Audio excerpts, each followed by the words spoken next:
Hi, I'm Cam from Freeway. Today we're going to talk about CDPAT. First of all, what does CDPAT means? It's a custom trade partnership against terrorism. So it's something that Freeway is registered with at US Border Protection. And being accredited, CDPAT is allowing us to do loads that other company can't do. So that's why we have this accreditation. Now, what is it exactly? It has been established shortly after September 11 in order to avoid any smuggling like weapons, alcohol, drugs, money laundering, etc. So today there's a whole bunch of guys looking at this video. Line-haul guys, city guys, got duck guys, and as well as long-haul drivers.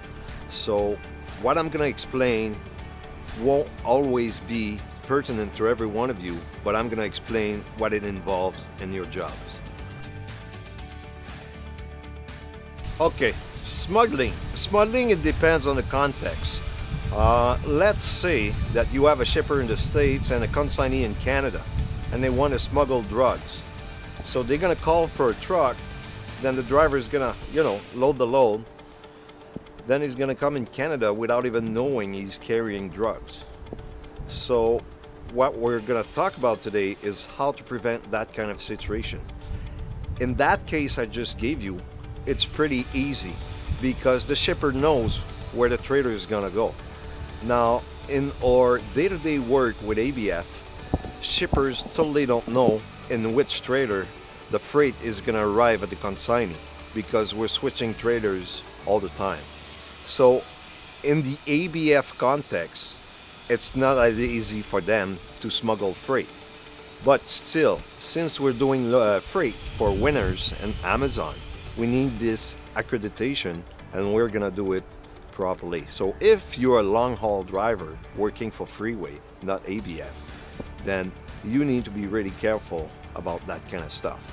If you're working for ABF, even if there's less risk to get caught, the statistics are not really strong that something's going to happen, we still have to address it. Now, in every case, no matter what your job is, if you're a driver, the best protection is to know your equipment, to know your truck, and know when your truck is going in a garage. What we're looking for basically is points that changed on your truck since the last time you took it.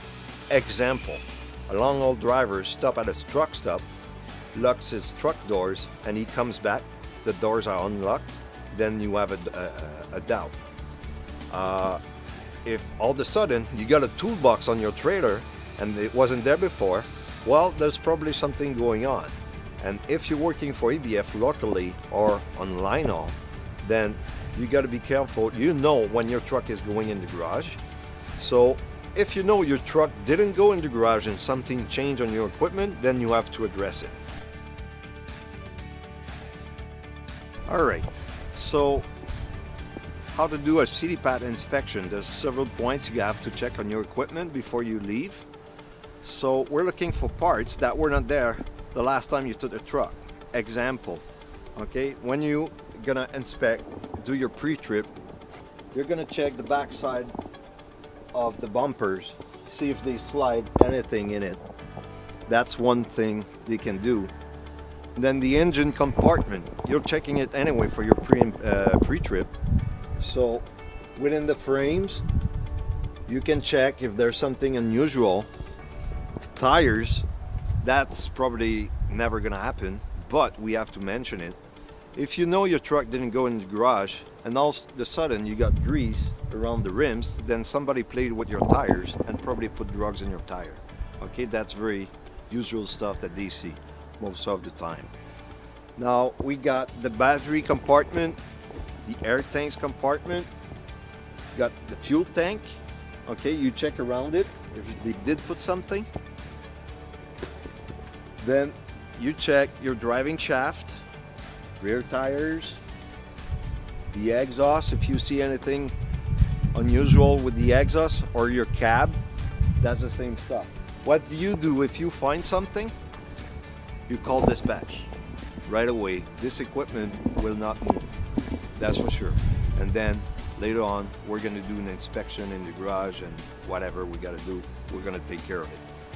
You also have the trailer. Okay, the trailer, you have to check, you take a look underneath it to look at the cross member.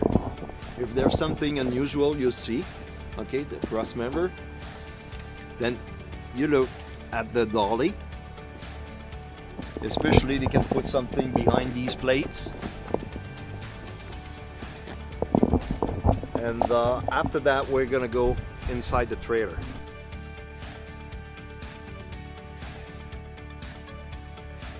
Okay, now we're gonna inspect the interior of the conveyance. It's kind of pretty easy. You got a ceiling, you got sides, and you got a floor. So you're gonna begin with the floor. Check if there's any patches on the floor that they might have cut a part of wood, put their stuff, and then put some other wood. And in this trailer, there's nothing that can indicate us that something happened. So that's pretty good. Then you can check the rails, see if they've been removed or unscrewed or whatever. If never you see that, then you just report it.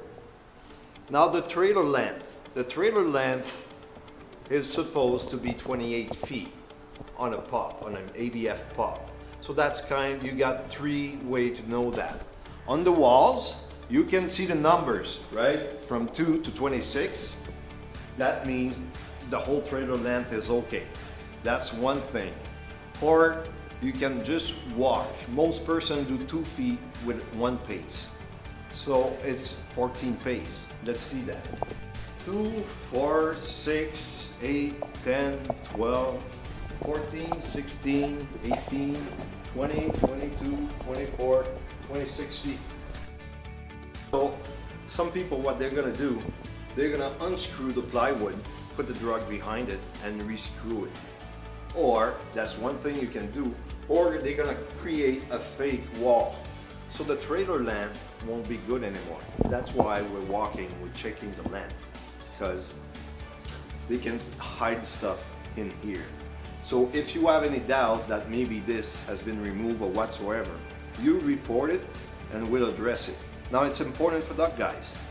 You gotta do your CD pad inspection before you load the trailer, because once it's sealed, the line haul drivers cannot check it.